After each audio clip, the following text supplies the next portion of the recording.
On today's episode, the Boring Company has a problem, Cybertrucks reach the Arctic Ocean, robotaxis charge without cables, the hands-free frunk is here, and what would the world do without Starlink? Starting with the Boring Company, who are currently hard at work on 2 tunneling projects involving the Prufrock 3 boring machine.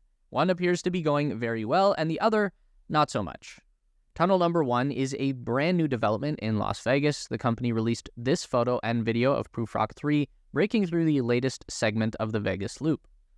Now, the Boring Company doesn't specifically tell us where the photo was taken, but we figured it out. Looking at the photo from X, in the top right corner, we can see a little sliver of building that has the unique facade of the Las Vegas Convention Center. Then, on the top left corner of the photo, we can see a diagonal structure with a building in the background. Looking at the video, which has a slightly different angle, we can see a raised structure in the upper left. That's the existing rail transit system in Vegas. Putting that all together, this photo was taken in Silver Lot number 3, outside the main entrance to the Convention Center South Hall, looking north. The diagonal structure is the walkway into the Boingo rail station, and the building behind that is the Westgate Hotel. Here is a Google Street View image that was taken from pretty much the same spot where the boring machine broke through. So there are 2 possibilities for where this boring machine originated. It could have dug all the way from the Westgate station to the South Hall parking lot. The Boring Company says that this is the same Prufrock 3 machine that dug the Cybertunnel at Giga Texas 12 weeks ago. So that would be a long distance to travel in that short time frame. More likely would be that this is a connector tunnel leading out to the Vegas Loop Central Station, which is just north across the Desert Inn Road. Now, the Boring Company already has a loop station at the back of the South Hall. This new tunnel is at the opposite end, so it would appear that the Boring Company has begun the process of digging south down Paradise Road. They are using this South Hall parking lot as a waypoint before they start digging this long straight tunnel that will follow Paradise all the way down to Virgin Hotel, which is another location where we've seen a Prufrock machine break through. So, very big things on the way for the Boring Company in Vegas. Moving over to Giga Texas and the Cybertunnel, where things aren't going so well.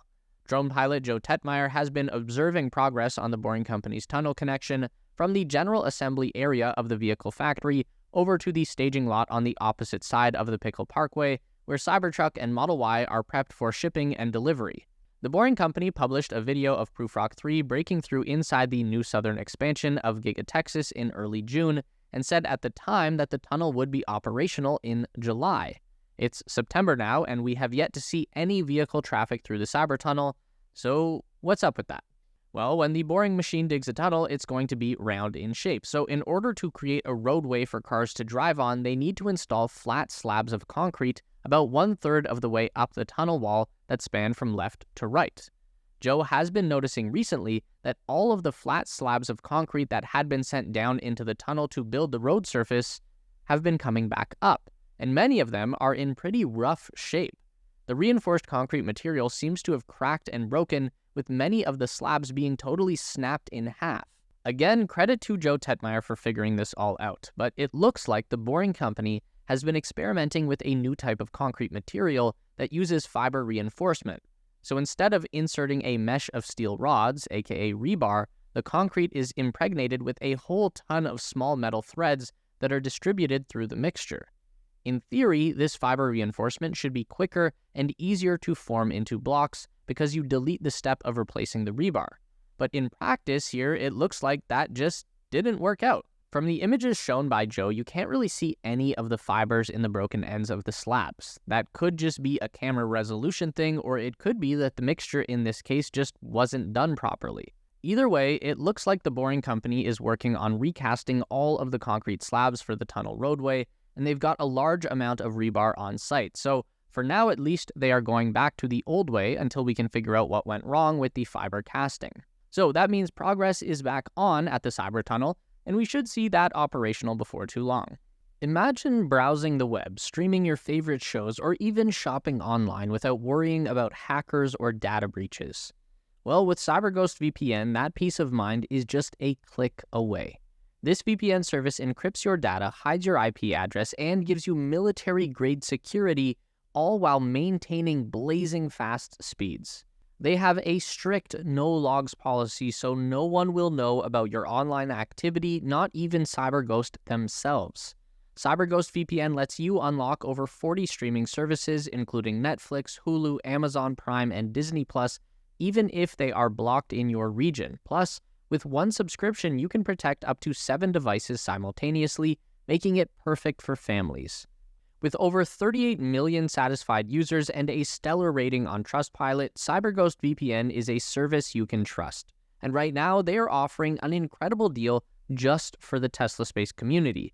Get it for $2.03 a month plus 4 months free, and with a 45-day money-back guarantee, it's totally risk-free. CyberGhost VPN is available for all platforms: Windows, Mac OS, Android, iOS, and many others. So why wait? Click the link in the description to secure this special offer and start browsing safely with CyberGhost VPN today. We have rooted for the Grand Arctic Cybertruck adventure all along the way, but we can't say we were 100% sure that they would make it to the top of the world. It's a tough road with little to no infrastructure, let alone proper EV charging. But we are happy to say the Arctic Cybertruck team made it 5,500 miles from Florida to the Arctic Ocean with 2 Cybertrucks. Cybertruck owners and content creators known as Teslatino, Teslatina, Bearded Tesla, and Blue Sky Kites took on an Arctic expedition heading to End of the Road in Tuktoyaktuk, Canada. The impact of their trip goes beyond showcasing how tough EVs can be. The trekkers also brought 6 Tesla L2 chargers with them and already installed their very first public EV charger in Inuvik for future EV travelers. Now the adventurers are on their way back, and you can notice their excitement in finally reaching civilization again, making it back to the reliable Tesla supercharging network. In less than 1 month from today, on the 10th of October, Tesla will be holding the Robotaxi unveiling event. So many of us have already started to ask the question, where and how will they charge? We haven't seen Tesla further develop its Snake Charger prototype shown 9 years ago, but we do now have a glimpse of a potential solution: wireless chargers. Found by a patent researcher at SETI Park, Tesla has now filed 4 patents related to a wireless charging system for vehicles. First, there's the patent for parameter estimation for wireless charging, which significantly enhances the efficiency, safety, and adaptability of wireless charging systems by dynamically adjusting to environmental variations and system parameters. This figure shows an example wireless charging environment with a sender component positioned on a floor to charge the vehicle. And this figure in the patent shows a block diagram of the sender compartment, including a sender coil component and various sensors. The second patent is called a shorting switch to reduce ground leakage current in inductive charging, an approach that also enhances efficiency and safety in wireless power transfer. The third patent covers wireless charging circuit topology and related methods of manufacturing, describing a system that can accommodate a wide range of battery voltages, for example 400 volts and 800 volts, without requiring an additional converter. This approach should help reduce costs and improve performance across various vehicle models. The fourth patent describes a system for temperature sensors and applications in wireless charging. This system enables the thermal detection of objects and enhances safety during wireless power transfer. The figure here illustrates example temperature sensors integrated within the wireless charger. Safety in wireless charging is very important, and this system can detect in real time small metallic items that could potentially overheat during charging, allowing for immediate system shutdown to prevent hazards. Now, if we lost you in all those details, let's jump back to the interesting bit: the breadcrumbs Tesla has left us so far to prove wireless charging is indeed coming. Hidden in plain sight in one of the Investor Day 2023 slides titled "Can't Forget to Do Cool Shit," we saw a Tesla casually sitting in a garage with what looks like a wireless charging pad right below the car.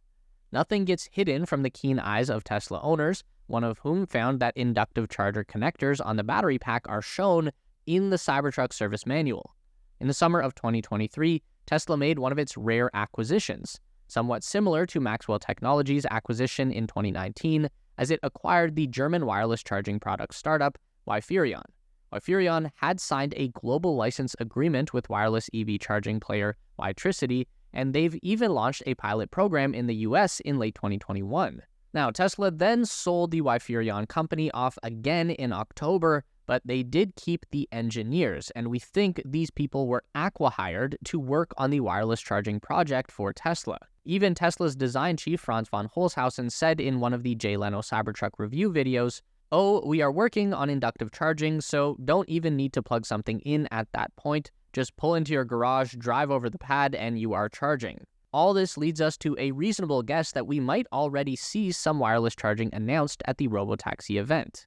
Leading up to the event, we've seen more and more Tesla engineering vehicles pop up in California, the ones with their cameras mounted in weird spots like the rear window, and the latest with a rooftop mount. For us, it's pretty clear that the rear window spot is chosen specifically for the upcoming unique design of the Tesla Robotaxi. But now that we know the Robotaxi event is likely to be held on the Warner Brothers studio grounds, we are curious to hear from you. Let us know in the comments below what you think we'll see at the event on 10/10. Opening the trunk of your car without using your hands is nothing new. However, as is often the case, Tesla takes it all a step further. Tesla, with its latest software update, 2024.32.3, launched a new hands-free frunk feature. It really is exactly how it sounds. Open your frunk even when your hands are full. Stand still in front of your frunk with the phone key unobstructed, listen for the chimes, and the frunk opens on its own. Currently, the feature is limited to the new Model 3, the S and X, and although undocumented in release notes, also on Cybertruck. Wes Morrill, the lead engineer of the Cybertruck, says this feature is particularly useful on Cybertruck since the frunk is powered. The hands-free frunk feature, much like the very same thing for the trunk that Tesla released earlier this year, is currently also limited to iPhone users. Wes says that support for Android users is also definitely the goal. We need support from each manufacturer to access their device's hardware. Team is working on it. The Starlink team just reached a milestone of over 1 million Starlink standard kits built in its Bastrop, Texas facility, all that in just 10 months. Meanwhile, SpaceX launched its 7,000th Starlink satellite last week. Elon says Starlink now constitutes roughly 2/3 of all active Earth satellites.